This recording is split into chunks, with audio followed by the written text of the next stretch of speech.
Hi there, I'm KK. I'm so glad to be with you all. Today, I want to talk a little bit about the process that you've likely been going through for some time to find new clients and to really utilize sales and marketing as your guide. I know if you're running a hybrid business or even a fully virtual or fully in-person business, I think there's something to be said for really understanding your target market and better utilizing tools that are at your fingertips to help you to make your business even stronger. That's really what I believe for you, and that's what I want to walk through with you today. So first, I just want to talk a little bit about my background, give you an idea of why I'm qualified to talk to you about this. I've been working in our industry for just about 18 years now, and I'm really passionate about helping you to be profitable, to educate yourself as a studio owner, and really just to better understand, like, what do you execute on, what do you wait on, and how do you actually grow your business versus just kind of staying in that stagnant, status quo that you're likely fearful of, or maybe even feeling like you're at now. My purpose today is to give you some education and to offer you a chance to meet with me. I'll sit down and look at your business one-on-one, do a reboot and analysis of what's needed for your sales and marketing, and I'll even give you a plan that's totally complimentary, just something I like to do to make this more personal for you.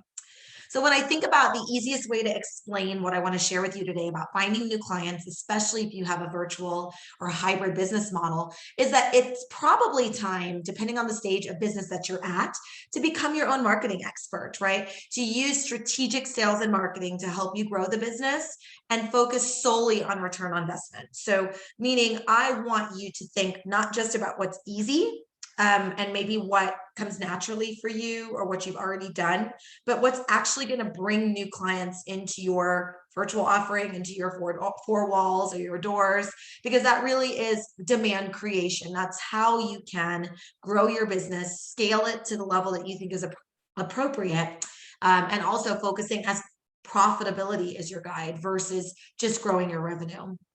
Your bottom line is super important because we know there are issues that are plaguing our industry and always have, frankly. Honestly, this has not changed in the last 18 years.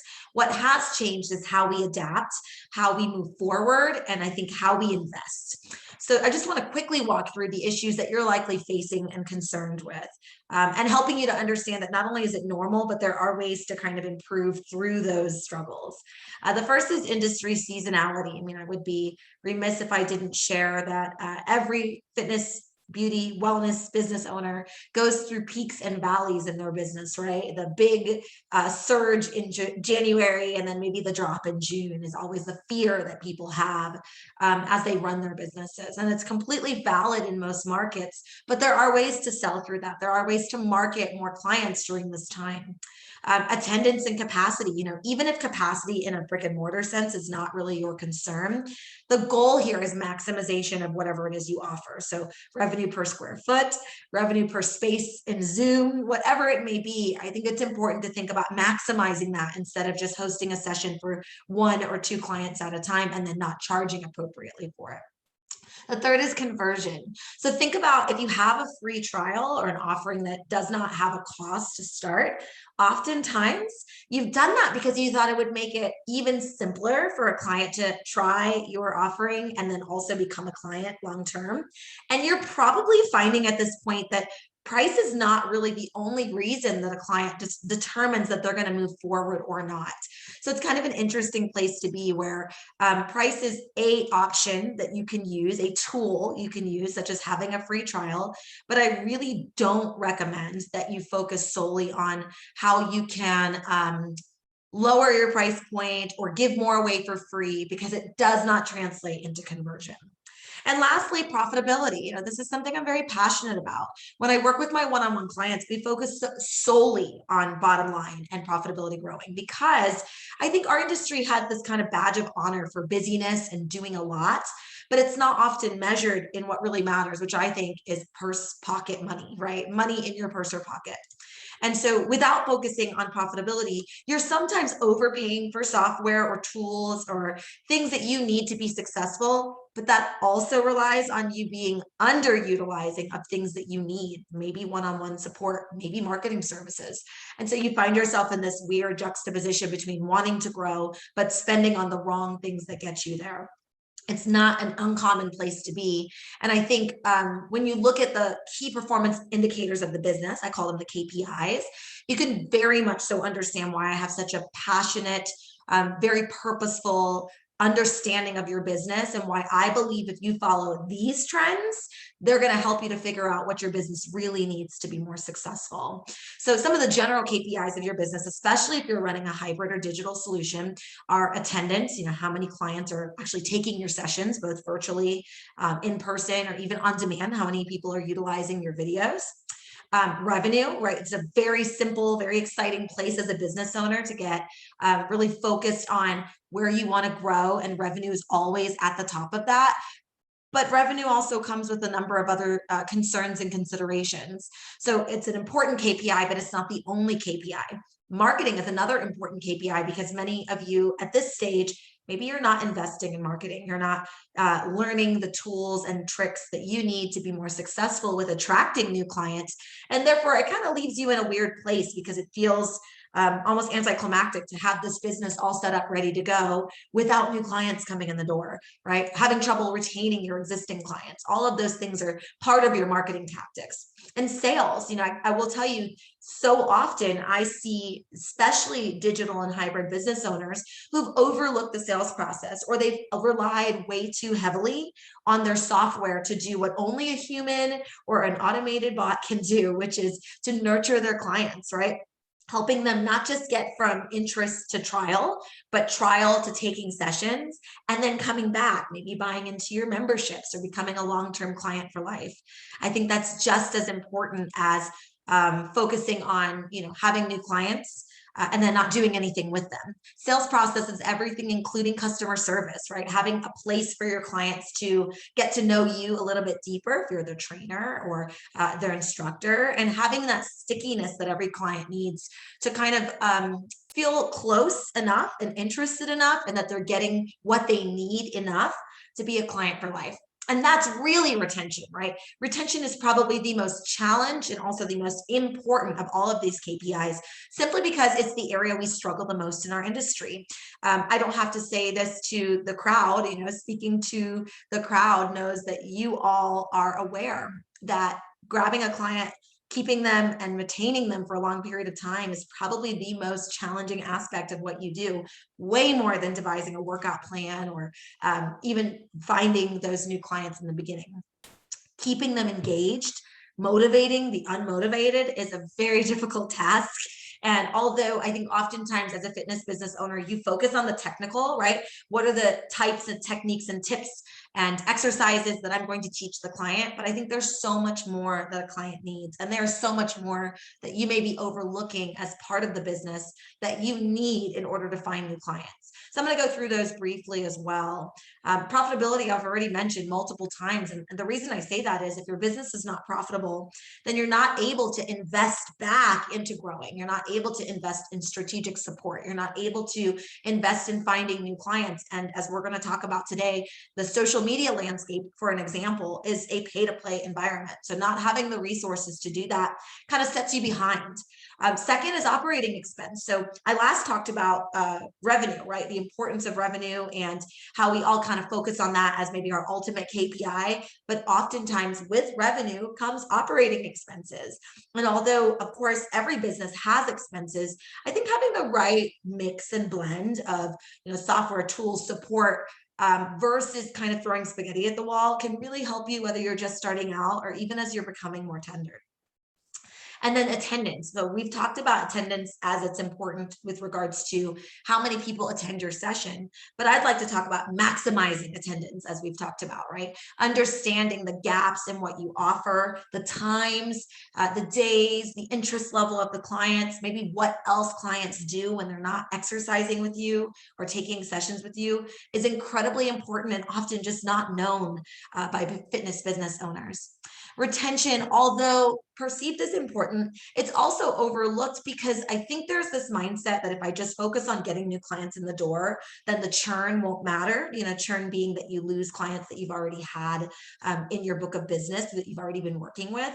And I actually respectfully disagree with that mindset. I actually believe that it's just as important to acquire new clients as it is to keep them and to help them to find the outcomes that they've actually been looking for, which is really the basis of boutique fitness. And somehow along the way, we often lose that. We have this kind of ain't nobody got time for that mindset as to how we can help clients more and grow. And then there's lifetime client value, probably one of my favorite things to talk about, especially as a marketer, because for me, when I look at the purpose of finding new clients, especially now, but even now, it's all about that long-term value for you and the client, right? Of course, clients come to us looking for community, support, results, and we're looking for a stable, committed client that we can actually invest our resources and our time in to help them to be even more successful than they are now, whether it's physically, even mentally, and getting past some of the stuck points. It's incredibly important. And I think we often forget that a client that joins today is not necessarily a client for life without quite a bit of nurturing and quite a bit of work. And I really believe that's on us as business owners. So I want to dispel some myths and give you some tips that are related to marketing today, because I think it's really the most exciting aspect of our industry, but it's also the most misunderstood.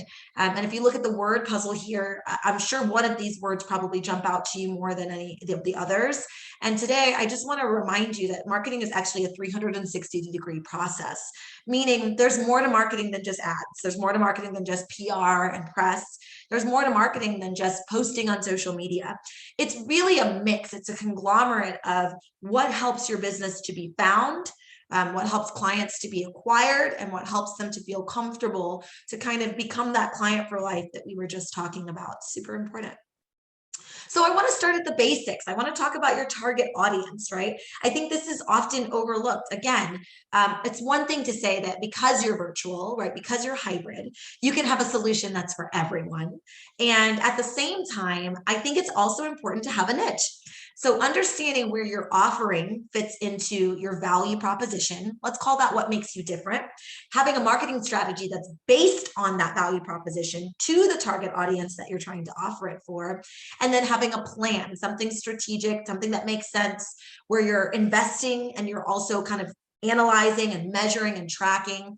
That's really what gets to your target audience. So sometimes we miss how important it is to know who's best suited for our programs and our offerings.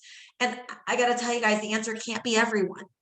That's how you end up going head to head with a multi-million, multi-billion dollar fitness entity that's got, way more in resources and people to help fight and go against your virtual offering or digital offering more than anything else. But even locally, right? That's when you go against big box and you're finding yourself kind of struggling to win the battle and to break out from the pack. So one of the best pieces of advice that I can give you, and I'm going to continue to give you this advice for as many times as you see me talk or that we work together, is to differentiate. Figure out where are you uniquely excellent and make sure that you've positioned yourself like that in the market for your target audience. There's nothing wrong with pivoting or exploring different target audiences, but you really want to make sure that this is completely clear to you and to them before you start any marketing, but whether digitally or grassroots.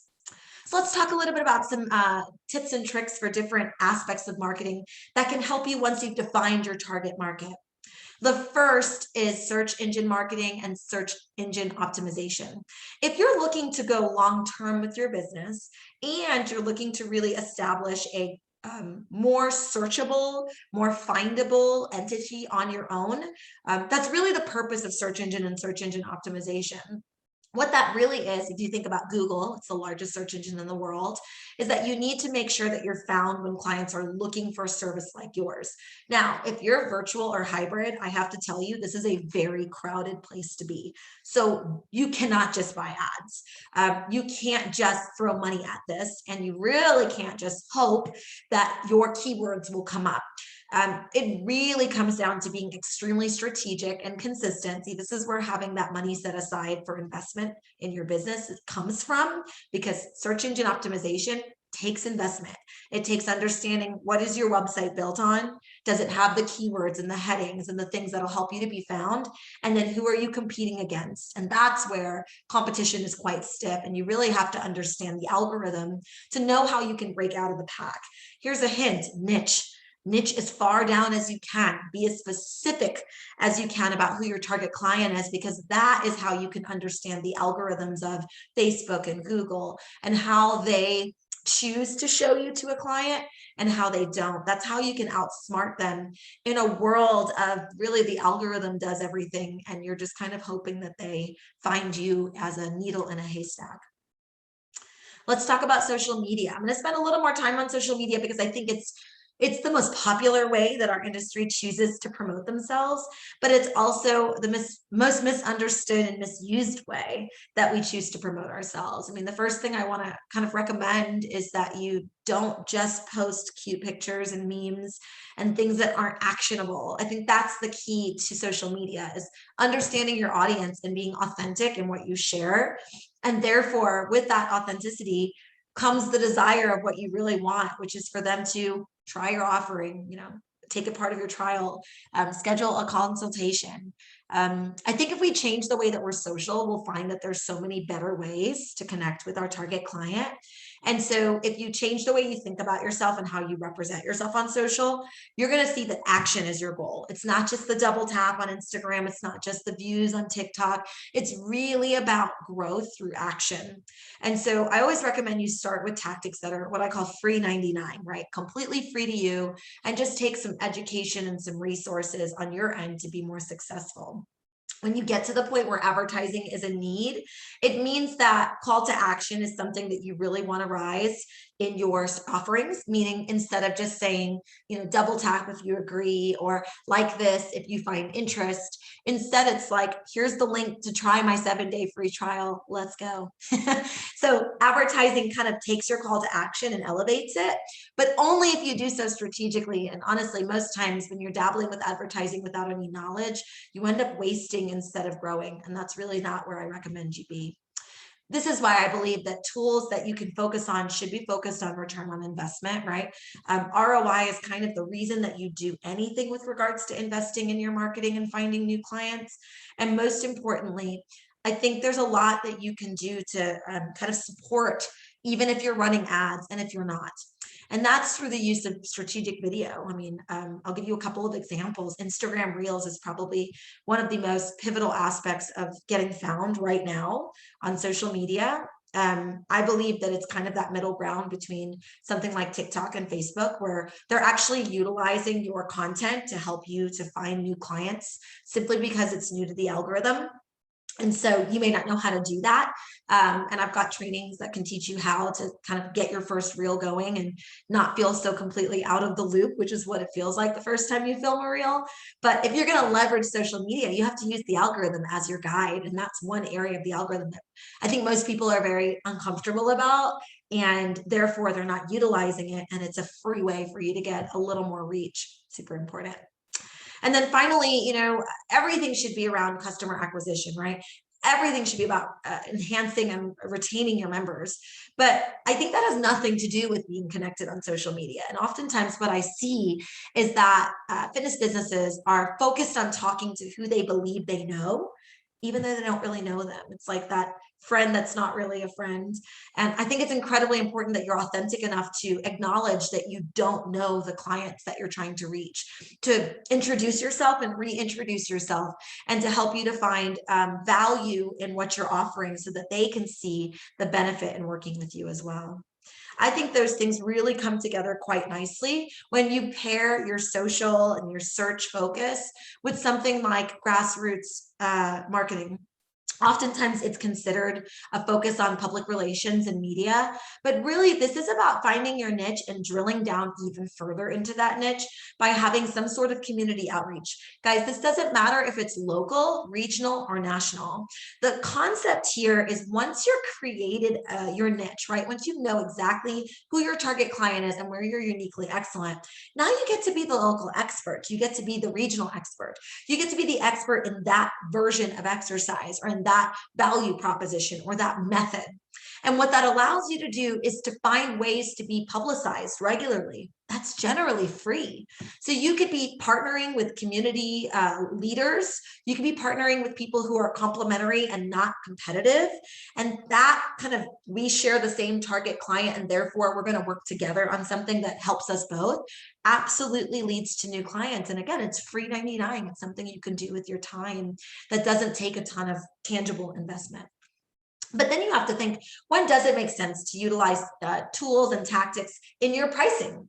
So this is something where part of your going broad, right? Part of community grassroots offerings is to reaching a broader group that you could reach on your own. So that would be the time to offer a promotional code or a discounted offering or something that gives them a feeling of special, right? The reason that you found them, and a reason to give you a try in a sea of like-minded businesses and even working with complementary businesses. I think this is an area that I could challenge you that you could do right now and in 3 months start to see some benefit right away. So as we think through all of this, I really want to recommend that you're much more strategic than maybe you have been. And that's just knowing this industry so well. You know, my background has been business first, but I have owned 4 businesses in the fitness industry. I understand the desire to kind of work off of feelings and not off of function. And I believe that strategy is the thing that helps you to position your business to grow long term. So I have some recommendations for you today, some things that as your wheels are turning, as you're learning, as you're educating and looking at your next best step, I'm going to recommend that planning is one of them. I recommend that you create a strength, weakness, opportunity, and threat document. You can write it down. You can go old school and go pen and paper. The idea here is to think about, where are you uniquely excellent? That's your strengths. Where do you struggle? Like, where are you inconsistent? Those are your weaknesses. What are the things that you have not done yet to grow the business? Those are your opportunities. And what really keeps you from reaching your goals in a very clear, tangible way? And that's your threats.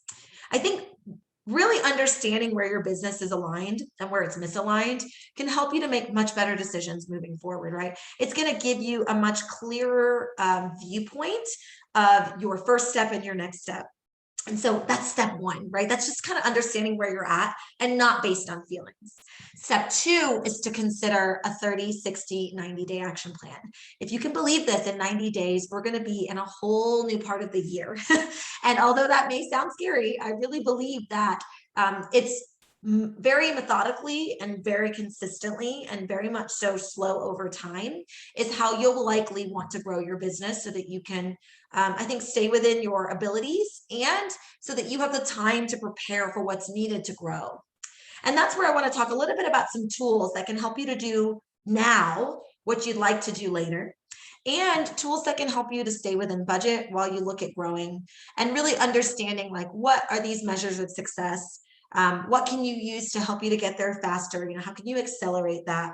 How do you create some of your own marketing tactics when you're, you know, not able to work with a strategist or an agency like my clients do?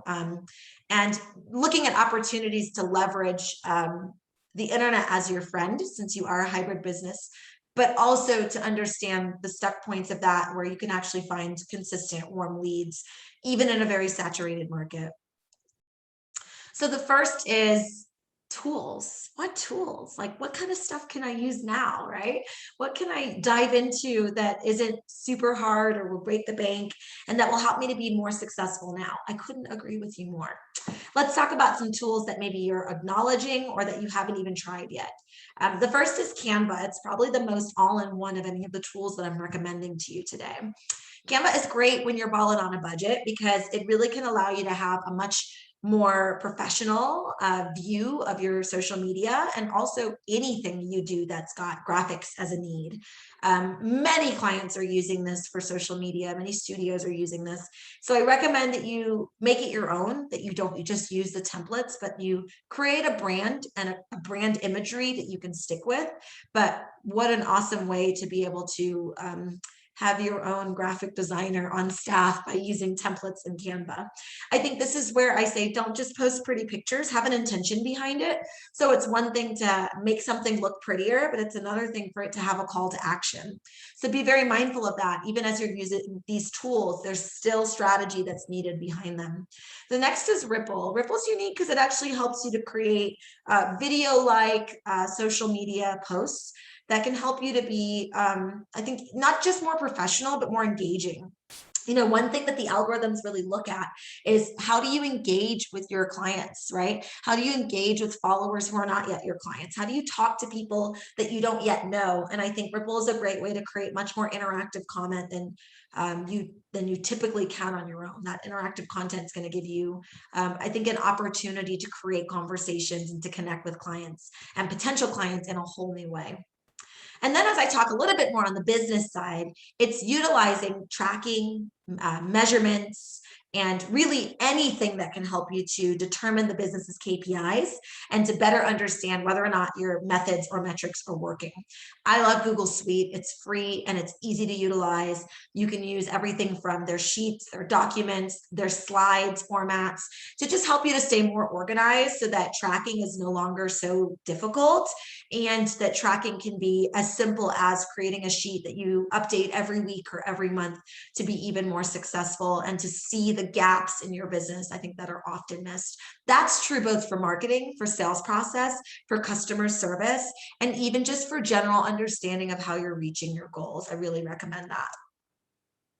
And finally, there's Notable. You know, here's the thing I love about fitness and wellness and beauty businesses. We wear a lot of hats in this industry, right? And so oftentimes, because we wear a lot of hats, there's often a lack of understanding of what the most important thing is to do and what's urgent and what's important, but not necessarily the thing you do first. I love note-taking apps because it gives you a place to kind of really write down everything you need to remember. You're maybe using one now as you take some notes. But what I love about Notable is it creates more of an actionable to-do list that sits in the notifications bar of your phone.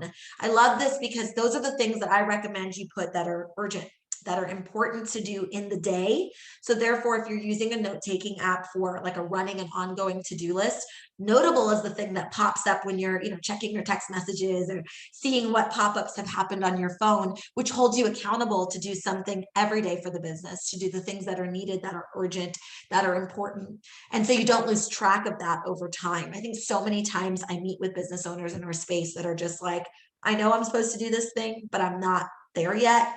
I'm too busy with this other thing that's not as important. And so I just recommend this is a way to keep you on track.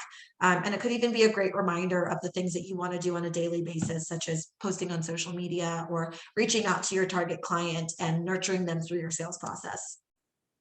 So I want to leave you with this.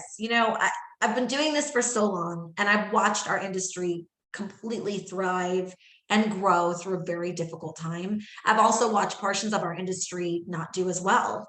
And I think I'm often asked, even by my clients and by people that have met me and worked with me along the way, what is the real difference between a business that is thriving right now and growing in their hybrid digital or in-person offering and a business that's constantly struggling? And the difference is, I think the businesses that are focused on strategic profit as their goal, meaning they want to grow, not just revenue, not just expenses, but they actually want the business to be something for long term and to have money to invest, and for ROI, return on investment, to be that secondary goal. Those are the businesses that are doing very well right now. Those are the businesses that are, I think, most successful. And it's because, guys, at the end of the day, that is the most important aspect of what you do.